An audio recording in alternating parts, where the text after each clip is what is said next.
sevgili dostlarım. Yeni bir videoyla karşınızdayız. Peteklerden çıtırdama sesi geliyor. Yani kombi çalıştığında, petekler ısıtmaya geçtiğinde peteklerden sürekli çıtırdama sesi geliyor. Peki bu problemin çözümü nedir arkadaşlar? Bu problem neden oluşur?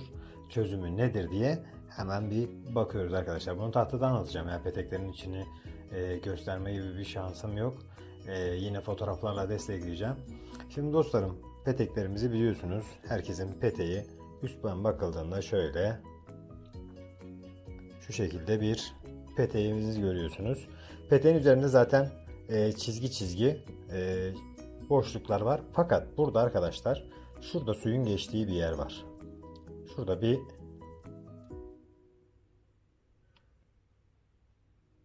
panel var arkadaşlar. Bir de şurada bir panel var arkadaşlar. Daha sonra bakın şurada kanallarınız var. Şu şekilde. Kombinin peteğin içerisine baktığınızda şu şekilde içerisinde kanallar olduğunu göreceksiniz. Bir de bu tarafta var arkadaşlar. Genelde bizim kullandığımız petekler bunlar dostlarım.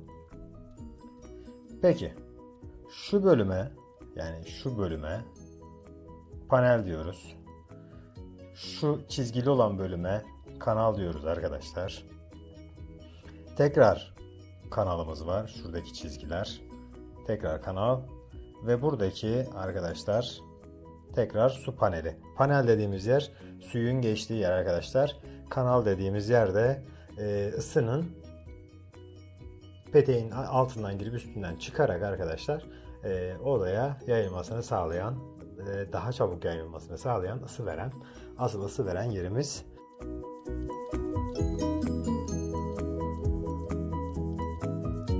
Kanallardır arkadaşlar. Petekler şu şekilde geçer. P, K, K, P arkadaşlar. P, K, K, P. Panel, kanal, kanal, panel. Farklı petekler de vardır. Panel, kanal, panel diye de geçer arkadaşlar.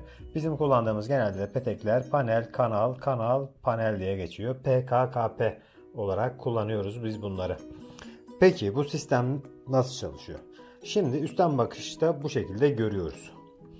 Şimdi arkadaşlar su peteğe giriyor. Petekten devam ediyor arkadaşlar. Burada bir vanamız var. Şurada. Burada bir vanamız var. Sıcak suyumuzun giriş noktası orası. Şurada bir kör var arkadaşlar. Purjör var. Hava alma purjörü. Şuraya hava diye yapalım. Tekrar dostlarım, büyük bir petek olduğunu varsayarsak, büyük peteklerde, yani 1 metreden uzun peteklerde giriş soldan, çıkış sağ alttan olur arkadaşlar. Buradan da suyun çıktığını varsayalım. Bu bizim sadece bir panelimiz. Peteğin üzerinde 2 tane panel var. Gösterdiğim gibi, üstte gösterdiğim gibi 2 tane panel var arkadaşlar.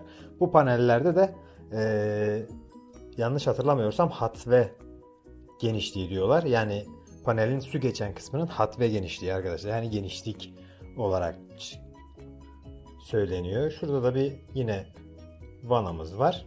Ve şurada da bir kör tapa var arkadaşlar. Buradan suyun çıkışını engellemek için şuraya kör tapa yazalım. Evet. Şimdi suyumuz buradan giriyor. Şu aralar kapalı arkadaşlar. Şöyle. Hani peteğin dışından baktığınızda çizgi çizgi görüyorsunuz ya. Oralardan su geçmiyor. Şöyle buralar kapalı arkadaşlar.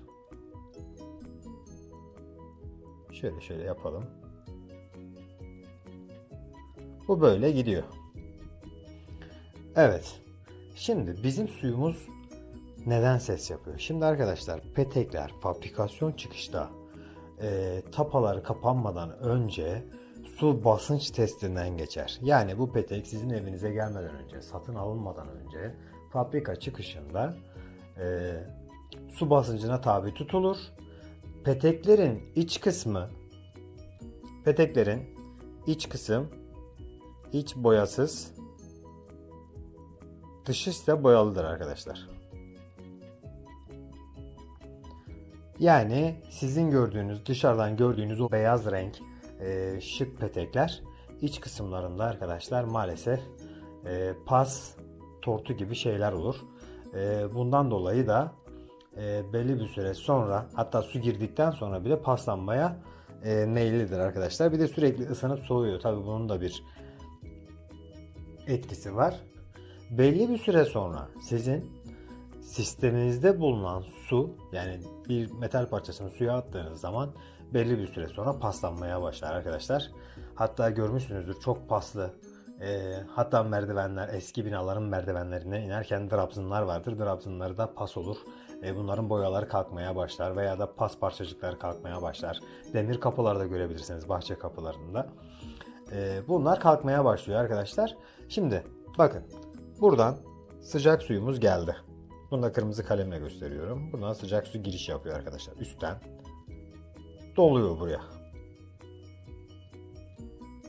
Sonra ne yapıyor bu sıcak su? Hava purjörüne geliyor. Hava purjörü kapalı. Ne yapıyor arkadaşlar? Hatvelerden aşağıya. Hatvelerden aşağıya doğru inmeye başlıyor. Ve sizin peteğiniz ısınmaya başlıyor. Daha sonra bu yolu izleyerek arkadaşlar buradan çıkış yapıyor. Buradan dönüyor. Bütün hatvelerden dönüyor su. Dolayısıyla ne oluyor arkadaşlar? Bütün hatvelerden dönen su şuradan. Dolayısıyla ne oluyor arkadaşlar? Burada bir suyun debisiyle birlikte, yani suyun basıncıyla birlikte, hareketiyle birlikte arkadaşlar bu hatvenin içerisinde çıkan bir parça, biz buna pas diyelim. Pas parçası, etli bir pas parçası diyelim. Hani çok küçükler zaten gidip filtrelere takılıyor ama etli pas parçası arkadaşlar burada bir yere takılıyor. Hatvenin bir köşesine takılıyor veya da burada bir sirkülasyon var, zaten su dönerek sürekli hareketini sağlıyor. Burada bir titreşim oluşturuyor arkadaşlar. Bu da ne yapıyor? Çıtırdama yapıyor arkadaşlar. Çıtırdamanın en büyük şeylerinden bir tanesi bu. Yani en çok olan sorun bu. Bu sorunu nasıl çözeceksiniz? Bakın arkadaşlar, normal petek yıkama makineleri var. 0,5 beygir ile 1 beygir arası diye söylüyoruz biz bunu. Bu motor gücüdür. Bir de havalı petek yıkama makineleri var dostlarım. Yani normal petek yıkama makinesi değil de havalı olanlar var. Bu havalıların üzerinde zaten makine geldiğinde bir kompresör gibi büyük bir motor görürsünüz. Bu motor havalı verir. Yani normal petek yıkama makinesi suyu sizin kombinizin hareketi gibi yaparken, tabi biraz daha hızlı yapıyor. Sizin kombinizin hareketi gibi yaparken, yani normal hareket gibi yaparken temizliğini, havalılarda arkadaşlar kesik kesik veriyor.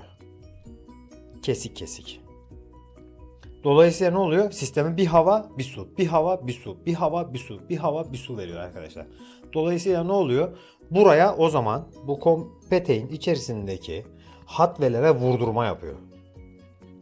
Hatvelere vurdurma yaptığı zaman arkadaşlar buradaki parça, bir tane parça buradan çıkıyor. Doğru sizin lavabonuzdan dışarıya kadar atılıyor vura vura. Eğer siz normal bir petek yıkama yaptırırsanız arkadaşlar zaten kombinin yaptığı hareketi yapacaksınız ve bu çıtırdama sesinden kurtulamayacaksınız arkadaşlar.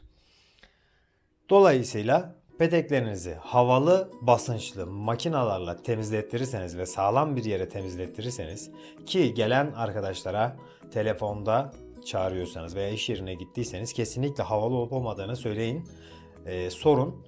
Ayrıca benim peteklerimden bu şekilde çıtırdama sesi geliyor diye de tekrar söyleyin. Ayrıca peteklerin çıtırdama sesinin bir başka problemi daha var arkadaşlar. Bu nedir arkadaşlar? Yaşı büyük olanlar bilir. Sobaları, eskiden sobayı yaktığımızda, soğuk bir sobayı yaktığımızda soba ısınırken çıt çıt çıt diye ses yapıyordu. Yani ısınma arkadaşlar. Diğer bir çıtırdamanın sesi de ısınmadır. Fakat sürekli olmaz.